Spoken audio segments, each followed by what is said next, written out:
Reliable है। और जब इंडियंस को सबसे ज़्यादा वैलिडेशन पता है कहाँ से मिलती है? बाहर से। बाहर की वैलिडेशन चाहिए होती है लोगों को, इंडियंस को खासकर। अगर किसी अंग्रेज़ ने बोल देना कि टोयोटा बहुत ज़्यादा अच्छी है, क्योंकि टोयोटा बहुत क्या है कि टोयोटा अक्सर ना कई साल ऐसा होता है कि वो फोर्ड से भी ज़्यादा बिक रही होती है अमेरिका के अंदर। ट्रम्प को ये वाली बातें बुरी भी लगती हैं बहुत ज़्यादा कि हमारे ब्रांड से बिक रहे, बाहर के जापानी ब्रांड आके ज़्यादा बिक रहे हैं। ये वाली चीज़ होती है, इसकी वजह से ना वो उतना पसंद नहीं करते। वो क्या नाम है, इसकी वजह से इंडियंस को ये वह है भी बात, लेकिन एक वैलिडिटी मिली है कि भैया ये गाड़ी रिलायबल है। और सेम चीज़ फिर की हिंडाई किया के साथ भी है।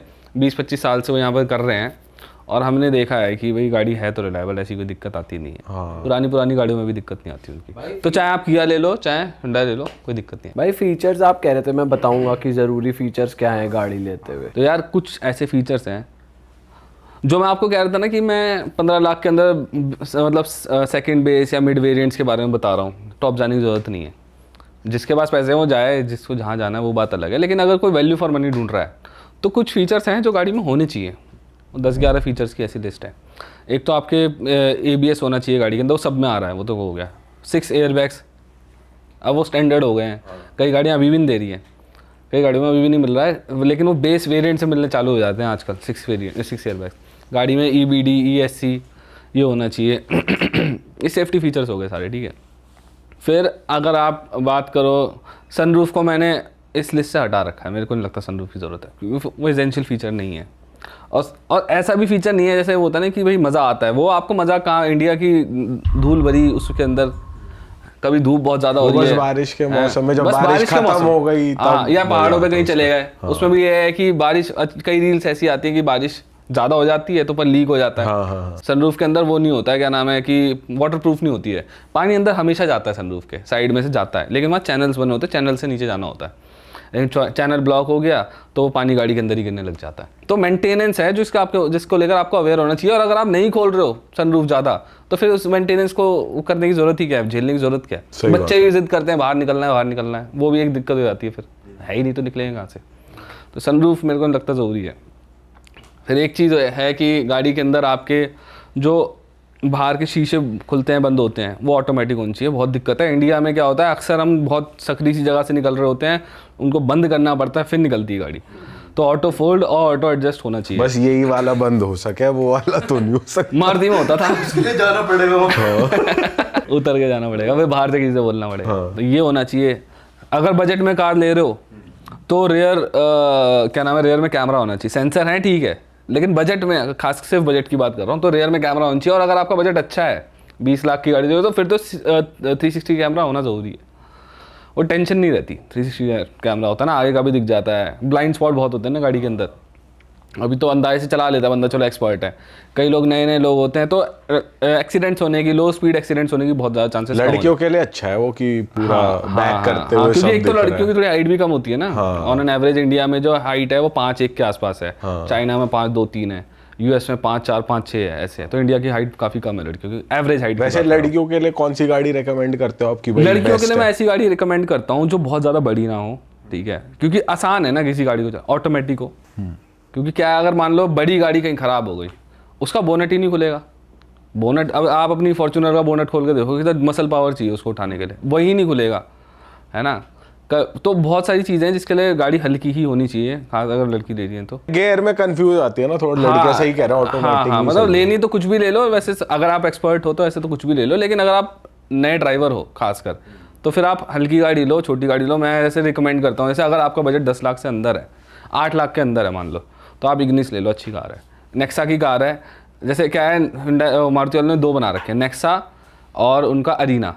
नेक्सा वाले थोड़ी प्रीमियम आपको एक्सपीरियंस देते हैं, आप जब अंदर जाते हो आपकी थोड़ी सर्विस है ना, वो बाकी सब चीज़ों के अंदर प्रीमियम एक्सपीरियंस रहता है। वो गाड़ी अच्छी है, छोटी कार है, आराम से चला लोगे। उसमें AMT ट्रांसमिशन भी आ जाता है, ऑटोमेटिक भी हो गई। काइलैक भी ले सकते हैं, थोड़ी बड़ी गाड़ी में जाना है तो अब ब्रेजा मैंने जो बताया वो भी ले सकते हैं। वो बाकी गाड़ियों में तो कोई भी ऑटोमेटिक ले लो, वो ले लो। फिर अगर C सेगमेंट में जाना है, ये जो क्रेटा वगैरह ये भी ले सकते हैं, इनमें कोई दिक्कत नहीं है। D सेगमेंट में भी जैसे जीप वगैरह की गाड़ियाँ आती है ना, वो भी ले सकते हो। लेकिन जैसे फॉर्च्यूनर टाइप की कार है, वो नहीं चल पाई, वो दिक्कत आती है उसमें। लेकिन लड़कियां ले रही हैं वो बात अलग है, जिनको एक्सपीरियंस हो वो ले रही हैं। लेकिन नए ड्राइवर्स को मैं ज़्यादा रिकमेंड करता नहीं हूँ, और सेडान्स पे बिल्कुल रिकमेंड नहीं करता। क्यों भाई? मैं अभी लेकर आ रहा था, 10 जगह तो मैंने यूँ टेढ़े मेढ़े डिज़ाइन बना के निकाली, सांप बना के गाड़ी लग जाती है, जहाँ मर्जी लग जाती है।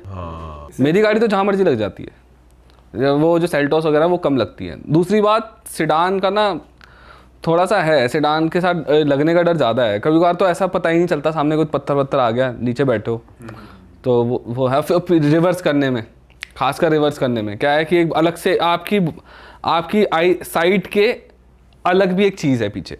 जैसे हम पीछे फॉर्च्यूनर हो, कोई सी भी कार हो, पीछे देखोगे तो आपको जो लास्ट का वो दिख रहा है, क्या नाम है, गाड़ी का जो पिलर दिख रहा है लास्ट वाला, आपको पता है कि यहाँ गाड़ी खत्म है। सेडान वहाँ खत्म नहीं होती, उसके पीछे भी है कुछ। तो वो वही है कि दिक्कत थोड़ी ज़्यादा है, इसलिए मैं सबको नए ड्राइवर्स को, चाहे आदमी हो चाहे औरत हो, किसी को मैं ज़्यादा रिकमेंड नहीं करता। सही बात। तो इस तरह की गाड़ियाँ मेरे हिसाब से ज़्यादा सही रहती है। भाई हम एसेंशियल्स की बात कर रहे थे, सनरूफ नहीं होनी सनरूफ ज़रूरत नहीं है, अगर मतलब लेने वाला ले सकता है, मतलब अगर आप बजट में आ रही है तो ठीक है। हाँ, बजट में नहीं आ रही तो कोई ज़रूरत नहीं है उस चीज़ की। रिवर्स कैमरा होना चाहिए 360 डिग्री, अगर आप थोड़ा अच्छा बजट है तो 360 डिग्री कैमरा ले लो, वो बेटर है। लेकिन अगर कम भी है तो कैमरा तो होना चाहिए पीछे, ठीक है। उसके अलावा जो आपका एसी का कंट्रोल है, एसी जो आपके बीच में पैनल होता है, वो आपका ऑटोमेटिक वाला हो, बेटर है। क्योंकि क्या होता है कि जब वो वाला होता है ना, पुरानी पहले गाड़ियों में आता था मैनुअल एसी, उसमें आप टेम्परेचर कंट्रोल नहीं कर सकते हो। तो ये मेरे को लगता है एक एसेंशियल फीचर है आज की डेट में, होना चाहिए गाड़ियों में। कई जैसे मारुति वाले हैं, वो बहुत नीचे वाले वेरिएंट्स ही देने चालू कर देते हैं। कई ब्रांड्स हैं जो मिड वेरिएंट के ऊपर जाके देते हैं, तो ये आपको देखना पड़ेगा कौन दे रहा है कौन नहीं दे रहा। वो सही रहता। क्लाइमेट कंट्रोल एसी, जैसे हमारे घर के एसी होते हैं ना, टेम्परेचर कंट्रोल कर लेते हैं अपना आप, वो होना चाहिए। इसके अलावा गाड़ी में स्क्रीन ज़रूर होनी चाहिए। मेरे को ऐसे बहुत ज़्यादा स्क्रीन पसंद नहीं है, लेकिन इन्फोटेनमेंट स्क्रीन होनी चाहिए, और उसमें एप्पल कारप्ले और एंड्रॉयड ऑटो होना चाहिए।